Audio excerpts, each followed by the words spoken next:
ಕೊರಟಗೆರೆ ಬೋಡ ಬಂಡೇನಹಳ್ಳಿ ರಸ್ತೆಯಲ್ಲಿ ನೆಲೆಸಿರುವಂತಹ ಶ್ರೀ ಸರ್ವಶಕ್ತಾತ್ಮಿಕೆ ಅನ್ನಪೂರ್ಣೇಶ್ವರಿ ದೇವಿಗೆ ಅಕ್ಕಪಕ್ಕದ ಊರಿನ ಗ್ರಾಮಸ್ಥರಿಂದ ಅಭಿಷೇಕ, ವಿಶೇಷ ಪೂಜೆ ಮತ್ತು ಅಲಂಕಾರ ನೆರವೇರಿಸಲಾಯಿತು. ಮಳೆಯಿಲ್ಲದೆ ಬೆಳೆ ಇಲ್ಲದೆ ರೈತರು ಸಂಕಷ್ಟದಲ್ಲಿದ್ದ ಸಮಯದಲ್ಲಿ ತಾಯಿಗೆ ಹರಕೆಯನ್ನು ಮಾಡಿಕೊಳ್ಳಲಾಗಿತ್ತು.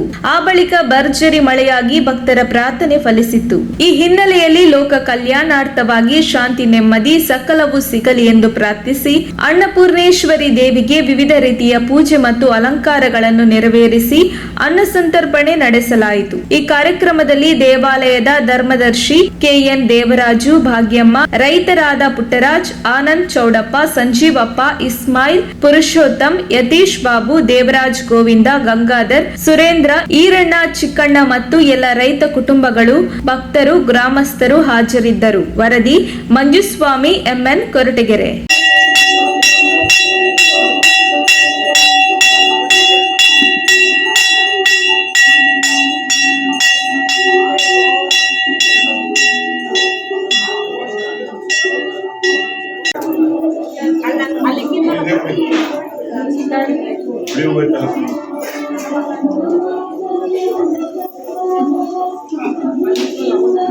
ಜಾಸ್ತಿ